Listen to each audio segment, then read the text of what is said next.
It's your guy Bendu, the illest film reviewer and fan in the galaxy, back again. And today I'm coming at y'all with another DC marathon film, and wasn't looking forward to watching this one. Suicide Squad. That's what I'm reviewing today. But I will say this: I watched the extended version, which I've never seen before. I've only seen the theatrical version. I was like, yo, this shit is so trash. I never want to see any version of this film again. So I did watch the theatrical version, and you know what? I have to be honest. I liked the film a lot, much more.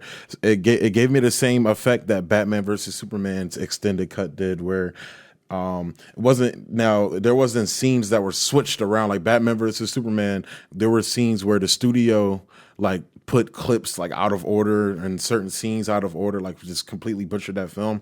This one just added more scenes opposed to like changing scenes around and everything. So but it gave the characters more motivation and background for why they did the things they did. Although I still feel for a film called Suicide Squad, it had fake grit to me. Like they tried to make it super gritty. In terms of the characters, the aesthetic of the film gave me the grit that I've always wanted from a Suicide Squad film. It gave me that grit. That's actually what I'm nervous about with James Gunn's film, is that it's not going to have that grit. It's going to be like hokey pokey, funny and everything. But I'm gonna wait and see. Because James Gunn's a brilliant visionary director. So, but this is David Ayer's film. Not really, if you ask me, because as it came out, they hired a trailer company to come cut the film. They basically kicked him out of the editing bay and brought in the company that made the Comic-Con trailer. I forget what the company's name is, but they brought them in and had them re-edit the film and cut the film. Because if you saw the first trailer for this film, it was very darker, kind of like in line with Batman versus Superman's tone.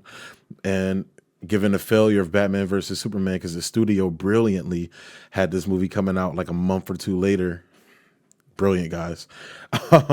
They literally edited the film when they started getting wind that Batman versus Superman wasn't flying well with critics and audiences. But overall, I'll say my highlights of this film is Will Smith. I'm usually a Will Smith detractor. I'm usually not a fan of his. He did very good in this film, and that's not saying much, but however, he still did very well in this film. Like he brought the elements to Deadshot that I think were dope, and I think they would have expanded more into his character. Like Deadshot is like basically like a suicidal type of character. He suffers from post-traumatic stress disorder from going through war and everything. So they hinted at it, but they didn't really touch on it. And actually, now that I'm thinking about it more, they kind of sidestepped it because they were giving him something to live for through his daughter. But yeah. And then on top of that scene with him and Batman, dude, this film, like now that it's, we know that Ben Affleck's not Batman no more, just breaks my heart even more. Because to me, Ben Affleck is the perfect Batman outside of the killing. But I feel like they kind of retconned that in this film, because like he would have killed Deadshot, like somebody like that. He would have killed him. He would have killed somebody like Joker, like literally. So, I think it was just special circumstances in Batman versus Superman where it's like I either kill or I don't, or this Superman guy, will destroy the world. So, but the cameos he had, I literally wish they would have made this film more like Assault on Arkham. And actually, you know what? Let me get to that in the end. So I'm just gonna go through the characters. Deadshot, probably my favorite character in here. Harley Quinn, minus her outfit, and I'm not on some SJW feminist bullshit. I literally don't like her outfit because it makes no sense for what she's doing at all. I would have preferred the Jester outfit over this. Like, what the hell? But Boomerang, dude, Jai Courtney has never been better than in this film, man. Like just playing that zany, crazy character. Loved his character. Diablo was dope. Diablo was amazing. Oh man, just the story behind his family, the tragedy, and they kind of touched on the fact that he's a magic-based character as well, which I will add in my 2 cents at the end of this film, how you can make this movie better. But yeah, so those are my favorite characters, and then I would put Katana over all of them, though, because I'm a Katana fan from the Arrow show, and then from the comics, her being part of the Outsiders and the Suicide Squad, but. Oh my God, I'm a huge Katana fan. I love Katana from the comic books, and seeing her brought to life and the actress played her is perfect and just beautiful in every way.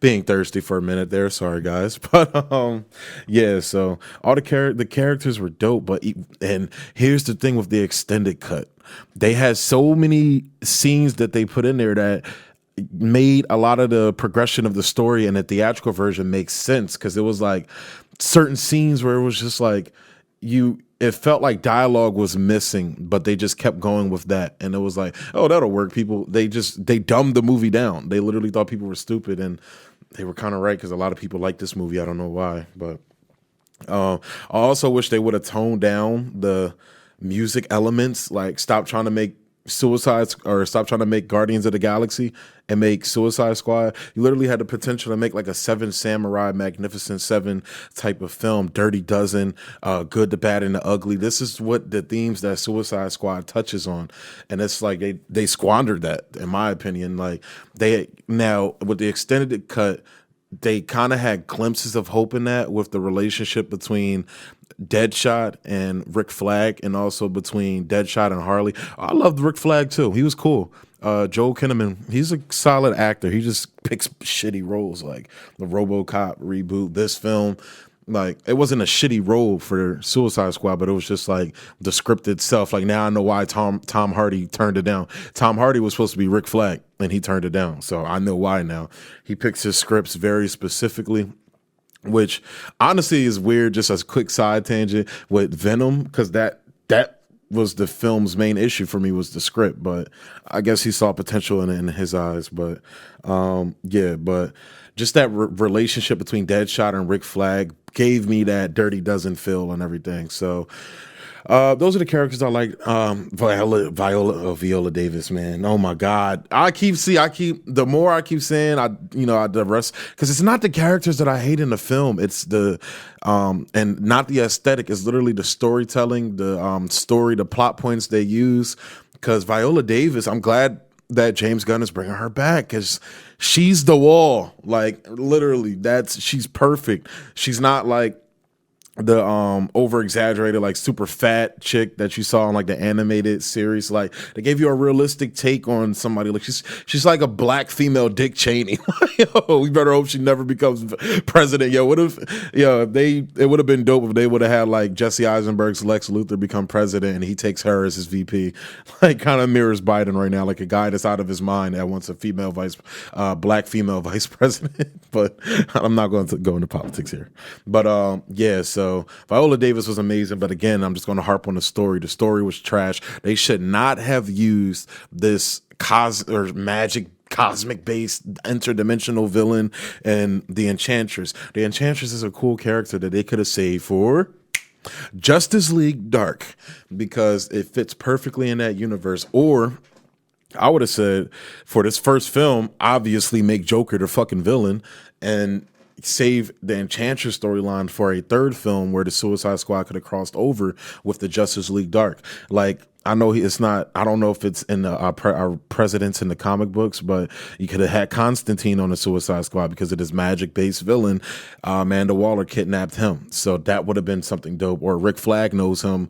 Or Batman, because Batman should have been in this film more than he was. Ben Affleck's Batman should have been in this film. He should have had fight scenes against the Suicide Squad. And at the end, honestly, he should have teamed up with them, because he knew what the threat was in the Joker and blah, blah, blah. And it would have led perfectly into Birds of Prey, which I haven't watched yet. I'm actually gonna rent it soon and watch it. Yeah, I'm spending money on it unless I can find it free on the internet. It's like, nah, I do not partake in piracy. Yeah, but yeah, so there's so many options with the story they could have had. So when I defend David Ayer, because I feel like they completely stripped this guy of his film and then said, shut your mouth about it or you'll never work for us again, which he did. But it's not like, to me, and I can't even say his film would have been good, because I don't know. They probably could have been changing the script. Like, there's so much shit during the production of this film that could have went down that we'll never know. Like, it's kind of like with Batman versus Superman and Justice League. Like, you'll just never know with the Snyder cut situation and everything. But yeah, so overall, like, my likes is the characters. Will Smith was a standout for me. Will Smith, Viola Davis, and I would put Catan up there, even though she didn't have a lot of scenes. It's just, that's my bias, because I love the character.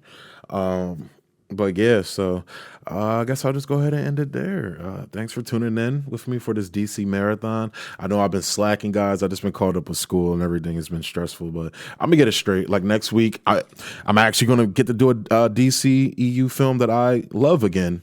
And Wonder Woman. I thought Wonder Woman was really good, so that's the next one up. I believe Shazam is after that, then Aquaman, then Birds of Prey. But yeah, so thanks for tuning in. As always, like, comment, subscribe, and share. Emphasis on the comments. I want to hear what you guys think about this film. I know a lot of you like it. Like Shiz, Shiz been on the show, been on the Filmmatic and everything. He likes this film. We argue about it all the time. Surprisingly, this is a Will Smith film that I like. We also argue about that all the time because I'm a Will Smith detractor. I don't think he's as great of an actor as people say he is. But yeah, so hop in the comments. Let me know. Talk to me. Hop on that Facebook page and talk to me there as well. The IG page. Twitter page is coming soon. I don't use Twitter personally. That's why, it hasn't been one yet. But obviously, I have to have one so you guys can talk to me there. So, yeah. And as always, peace. Be easy.